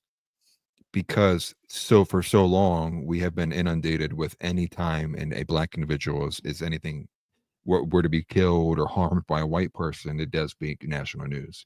And so I think that's kind of the story, is more so we're moving away from the what if the roles were reversed to look what this individual did. And I think when you frame it in terms of like white replacement, you frame it in terms of like just all the anti-white hatred that exists, you frame it in terms of we have still yet to have a meaningful conversation about the just insane per capita statistics of black males in America and how violent they are. And we're getting to a point where what I thought was going to happen a couple of years ago, but didn't, is finally getting more. And I think Matt Walsh even got attacked for what he had said about it, because people were reposting him saying, wow, this is straight from the KKK from this guy. And it's like, but you can't deny or refute the statistics. I mean, it's getting to a point. I mean, I think Keith Woods is the one that put this out. It's like over lifetimes, it's like 1 out of 428 or 458 white males will commit a violent crime. For black males, it is 1 in 22. Like, those are just such staggering differences of numbers that it is insanely eye-opening. Now we're moving now to the conversation of is it happening versus it's not happening, to is it a culture issue or is it something else? And I think that's where the conversation needs to go. Now, I did see from, I believe his name is Aka, I keep forgetting his name, forgive me, but he made a point that he thinks that if you dig even deeper into the data, that it is actually out of that 13% that commits 50% of the violent crime, it's actually 8% of black males are committing like 90% of that 50% of the crime. So it's actually like, even if you look deeper into like the black racial demographics, if you look into it and you look at a certain subset of young black males, it's like they are making up even the majority of the per capita that's already looks bad on black people in general. So I think overall, this is hopefully getting to a point where where the average American white person doesn't feel too afraid to say something about what they see is actually a problem, whether it's anecdotal or not.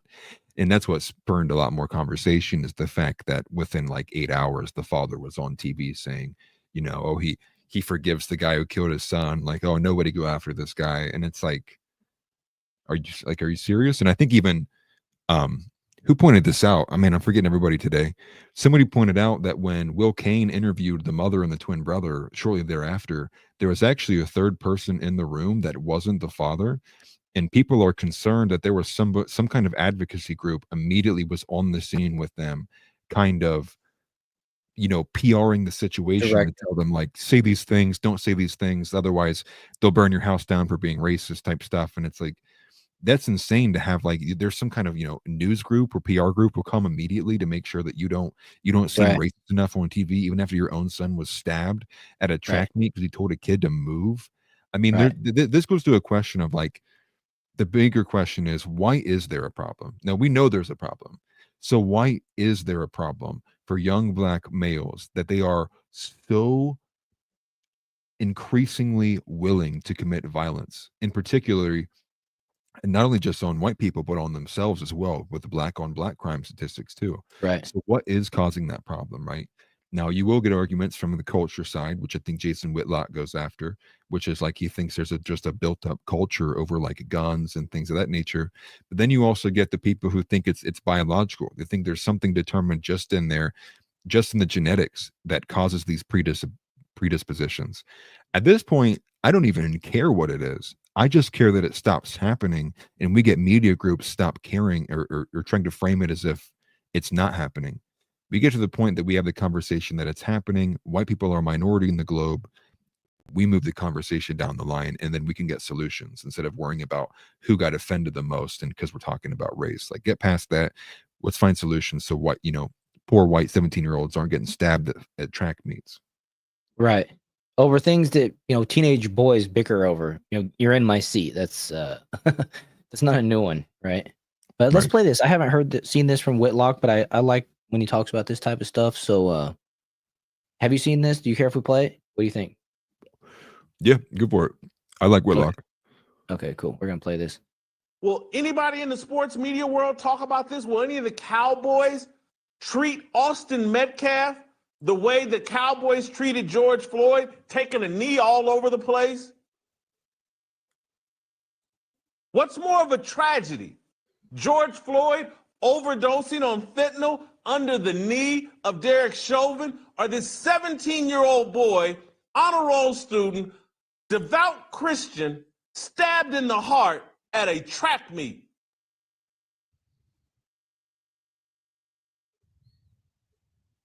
But no one's outraged. Or, no, that's a misnomer.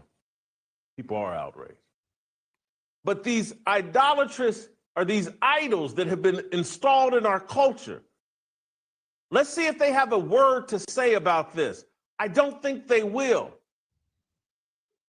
because we've seen this before. Do you remember the shows I was doing a year and a half ago about the kid Ethan Liming? The 17-year-old, I believe, high school football player in Akron, Ohio, who got beaten up and killed in the parking lot of LeBron James's I Promise school. Everybody goes deathly silent when the white kid with the promising future gets killed by young black men. The boys that killed Ethan Lyman, they got 18 months in prison. Damn. They were found not guilty of involuntary manslaughter. A dispute over someone shooting water pellets at these two young black boys turns into the death of Ethan Liming. Right. Yeah. And so that's kind of the challenge right there. Nobody's willing to talk about this type of stuff. And when you're not willing to talk about these things, things can't get better. And like Evil Elmo mentioned, this dude has the murderer, I think we can say is safe to say. It's not alleged or anything like that. Has an open GoFundMe account to help him raise for his legal defenses.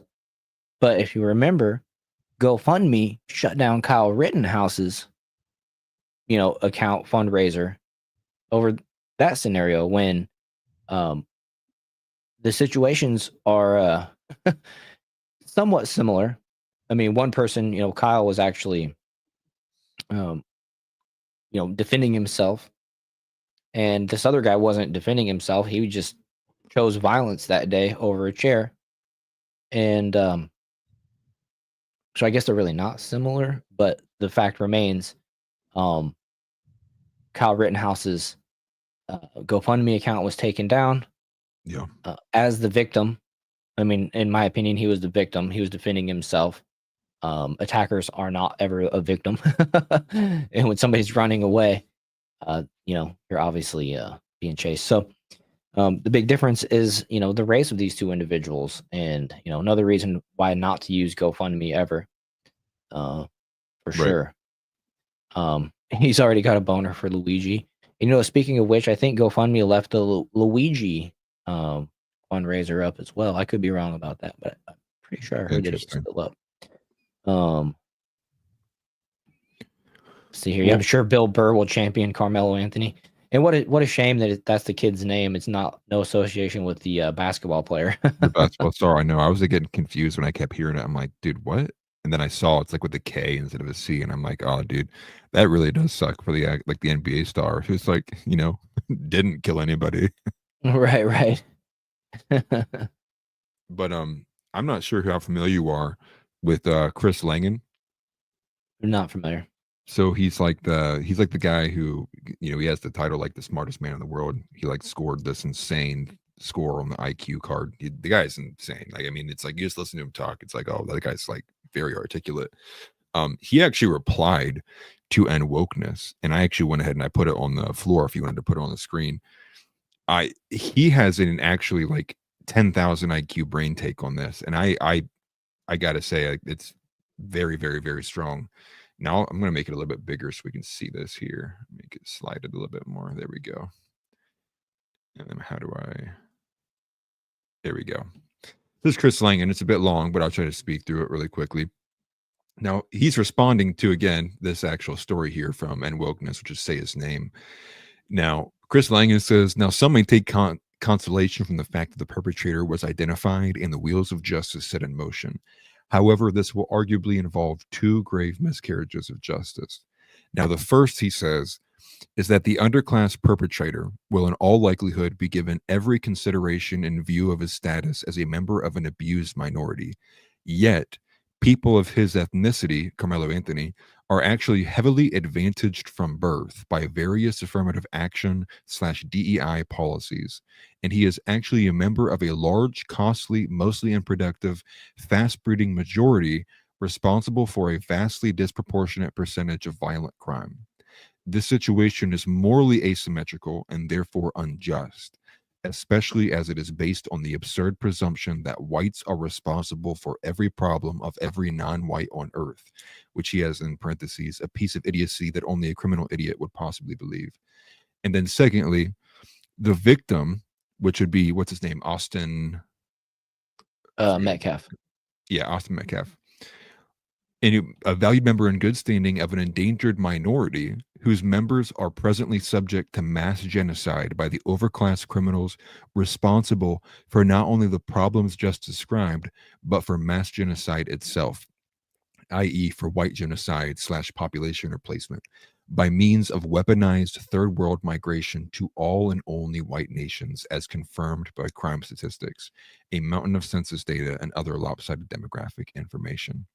Now he ends it saying, killing off endangered species is supposed to come with enhanced penalties designed for the protection of endangered life forms. Under present circumstances, black criminals cold-bloodedly murdering members of the founding white populations of Western nations should be more heavily penalized rather than less, especially given their direct responsibility for a vastly disproportionate amount of violent crime in every single nation they inhabit. And he ends it by saying, at this point, a little extra deterrence would only be fair. Now, Well, I mean, I was going to say, just real quick, sorry to interrupt you, but I would say, or just uphold the laws that are on the books, not even an enhanced penalty. Just rather than Right. what Jason Whitlock just said right there, when a person gets beaten to death and the perpetrator gets 17 months in jail or whatever it was, when you actually hold people responsible for that in an actual appropriate manner where the family can feel justified. right. Well, so I'm thinking too, like, what got my mind going was I liked his whole the endangered species argument. I think that that's something that's got to be adopted by us, which is we are the global minority. Whites make up 7% of the global population, and we got to move away from this whole the minorities in our country. It's we are the global minority. It's only America, Canada, and portions of Western Europe, and that's it. The rest of the globe is populated by other beings that aren't white. And so now, do I agree, to change the justice system in a way that gives enhanced penalties? No, not really, because we're already not even getting the penalties that should be there, like what you had just said, right? We're already not even enforcing the books. And in fact, it's the opposite. What's occurring now is that based on the racial data of any given situation like this, the non-white individual will always be given the benefit of the doubt, as if there was somehow some kind of environmental context that led them to make this choice, and that some of that burden falls on the victim somehow, some way. And that's how you get stories like with Jason Whitlock, where the kids get 18 months and they get off, don't even get charged for involuntary manslaughter for killing a kid because he was shooting a water gun. So overall, though, I think that this situation sits at a peak point where we as whites can have a bit of collectivism for once in our last 50 years, and agree and say, hey, we can't live like this anymore. We can't put up with the DEI forcing institution-wise when it comes to the workplace, when it comes to Hollywood positions, when it comes to the mass media in general. Policing. And at the same time, in the everyday sense, be victims of all of this kind of lopsided two-tier justice system that weighs one way over one race and one way over another. And really, it's just all races that are non-white kind of get a benefit of the doubt. And that's the thing too. The first point was very astute, which is all of these non-white groups are heavily advantaged in today's day and age, especially in America, Right. for all the programs that go out of bounds, out of their way to For leap decades. over. For Yeah, decades. I remember, just for a quick example, I remember, when I was raising my child, she's 26, I think now, but as she was approaching that, high school age, in high school, you start thinking about, should I recommend her go to college? How do we steer from here? And then you start realizing that had she been, black, she could apply for certain programs. She could go to certain schools where she's just completely banned from. You know what I mean? There's nothing like that in America for anyone other than whites, and it gets even worse if you take it the next step where you factor in the Christian aspect. Right. Yeah. And I mean, overall, it's you take all those factors combined, it does seem like a grave injustice. People use that saying, right? Robbing Peter to pay Paul. Well, in short, our country, our government is robbing whites to pay blacks, and we still can't get away from these negative situations. And it's not even just blacks. There's other issues among all the other ethnicities, but blacks stand out as being like the most violent. With behind them would be Mexicans and other Hispanic individuals. It's a reality that's like the longer you avoid it, it's kind of like in a shallow sense, it's like Israel. It's like the longer you avoid the realities that exist with this negative with this negative reality, the more that people are going to lose credibility. In the same way that Gen Z is super radical, they're very radical compared to boomers, and the way that they're prepared to be revolutionaries and take on, they're not going to stand for this. The longer that people ignore the reality of what's happening on a race level, and unfortunately it's kind of evolving into a race war, which I wish it wasn't, but it's the reality of what happens when you ignore realities. People are just going to lose credibility. And so Right. I'm hoping, and what I'm seeing so far is that what we're getting is people like Jason Whitlock joining the party, Matt Walsh willing to step it up a notch and be like, you know what, dude, like I'm tired of seeing this BS, and here's all the reasons why it shouldn't be happening, on top of the base reason of like, don't kill your another 17-year-old as a teenager, right? It's like, Right. I'm just hoping that we can begin to actually move on and have these changes, because it's just a statement on how would you expect this nation to be if, when we see stuff like this, we just shrug our shoulders, knowing that we rob futures of white children, like what you had laid out, to help pay for futures of black kids, because we have this kind of this burdened sense that they've kind of in tune with media and everything to convince white people that they owe something to everybody who's not white. Right. And even on top of, like, you get the DEI advantage, you have all of these like liberal women who will jump head over heel, was he black? Like, well, let's for sure do this. And so you have even kind of social elements that play into it too, that add on to the actual kind of institutionalized social welfare programs that we do to rob white people, and people in general, I should say too, to enforce and reinforce the futures and childhoods and development of non-white individuals. It's a gross, I think, to me, miscarriage of the way a nation should carry itself. I agree. Let's see. I sent you a message there real quick. Oh, word. Yeti points out, bro has a chicken in his room. Yeah, I had to show you guys what you're probably hearing. What the hell is that sound? It's a chicken with an injured leg flapping around behind me. I don't have her in a kennel or a crate because she is not mobile. She just kind of stays right there. Right. I shot you a message back.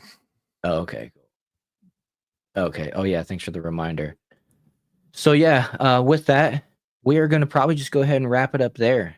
I appreciate everybody for showing up tonight. I hope you have a lovely rest of the weekend.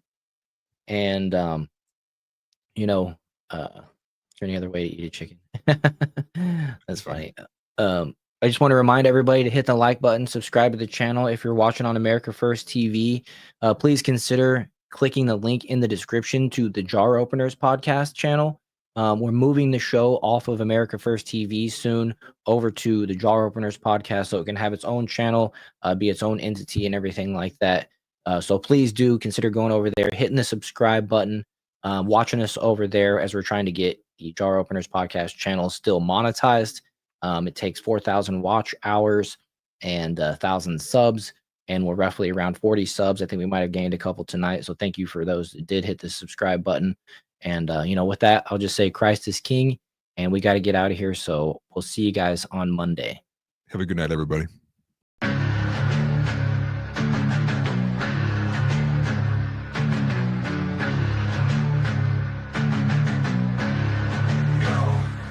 Let's roll rolling and let's thug. We here to bring the truth. Jar open this podcast. We breaking through the fake news. They try to silence us, but we will be subdued.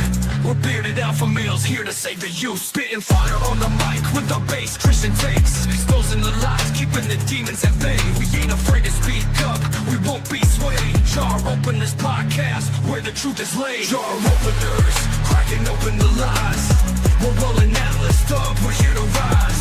Bearded alpha males saving the youth from the godless demons, spreading the games, we're on a mission to awaken the masses with our intuition. Pulling out the corruption with no inhibition. Draw open this podcast, sparking a revolution. We're not afraid to stand tall in a world full of deceit. We're the voice of reason, bringing light to the street, keeping it real, never missing a beat. Jar open this podcast, where the truth meets the heat. Jar openers, cracking open the lies. We're rolling out, let's talk, we're here to rise. Bearded alpha males saving the youth from the godless demons, spreading the truth. Jar open this podcast.